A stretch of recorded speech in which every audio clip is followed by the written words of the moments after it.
İdman severler üçün maraqlı olan çox mühüm xəbərlərdən birini sizinlə bölüşürük. Hamının diqqəti bilir ki, bu dəqiqə həmin məkandadır. Bakıda məşhur döyüşçülərin iştirakı ilə UFC Fight Night turniri başlayıb. İndi biz yarışın keçirdiyi Bakı Kristal Hola bağlanırıq. Əməkdaşımız Həcər Vəliyevadan ən son məlumatları alacaq. Həcər, buyurun, efirdəsiniz.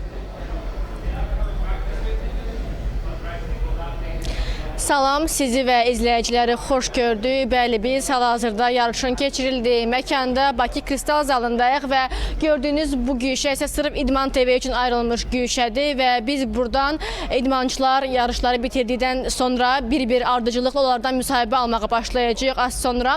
Bildiyiniz kimi yarışlar İdman TV'də canlı yayımlanır və bizi bu UFC Fight Night-da 3 idmançımız təmsil edir. Nazim Saduqov, həmçinin Rafael Fiziyev və Tofiq Musayev. Hər 3 idmançımız olduqca güclüdür, amma onu qeyd etmək istəyirəm ki, onların rəqibləri də çox təcrübəli və güclüdürlər və bundan başqa burada çox gözəl abu-hava da var. Kristal zalı demək olar ki, tamamilə doludur. Burada həm yerli azarkeşlərimiz var, xüsusilə qeyd etmək istəyirəm ki, əcnəbi azarkeşlər də çoxdur. Müxtəlif ölkələrdən gəliblər sırf bu döyüşü izləmək üçün və burada çox möhtəşəm atmosfer var və hər kəs həyecanla öz dəstəklədiyi idmançının çıxışını, döyüşünü gözləyir. Qeyd etmək istəyirəm ki, biz İdman TV olaraq günlər əvvəldən də idmançılardan müxtəlif, eksklüziv, xüsusi müsahibələr alırdıq və idmançılarımız Rafael Fiziyev, Nazim Saduqov, həmçinin Tofiq Musayev dəfələrlə qeyd edirdilər ki, onlar rəqiblərinə heç bir aman verməyəcəklər və əllərindən gələni edəcəklər ki, onlar məhz rəqiblərinə qalib gələ bilsinlər və bugünkü döyüşlə bağlı onu da qeyd etmək istəyirəm ki, bugünkü döyüşün sonunda təbii ki, kəmər verilməyəcək. Kəmər döyüşü deyil, amma onu da qeyd etmək istəyirəm ki, burada təbii ki, qazanmaq, qalib olmaq onlar üçün gələcək yarışlarda üstünlük xarakteri daşıyacaq.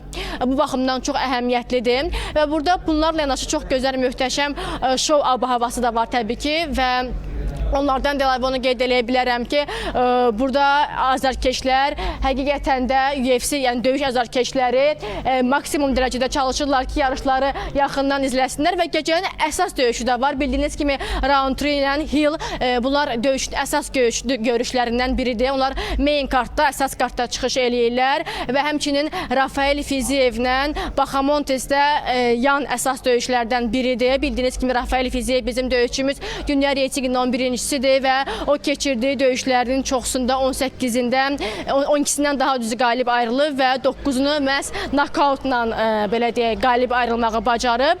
Ümid edir ki, bugün də idmançılarımız həmişə olduğu kimi özlərini doğruldacaqlar. Düzdür, dəfələrlə paytaxtımız müxtəlif beynəlxalq səviyyəli turnirlərə ev sahibliyi edib idman baxımından, amma ki, sırf döyüş cəmiyyəsində, döyüş idman növlər arasında bu təbii ki, bizim üçün bir tarixi hadisədir, ilk hadisədir və inanırıq, ümid edirik ki, bundan sonraki UFC döyüşləri də, əsas döyüşlər də məhz paytaxtımızda keçiriləcək, qeyd etdiyim kimi. Çünki azarkeşlərin, izləyicilərin və həmçinin əcnəbi azarkeşlərin bu döyüşlərə, paytaxtımıza gəlməsi, axını çox maraqlı bir məqamdır, xüsusi bir əlamətdar hadisədir və gördüyünüz kimi bir məqamı da qeyd etmək istəyirəm ki, döyüş bir günü əhatə eləyəcək. Məhz sırf bu günlərim qalib sonunda biriləcək və bizə İdman TV olaraq, mütəmadi olaraq onlardan müsahibə alıb birbaşa eksklüziv olaraq təqdim edəcəyik.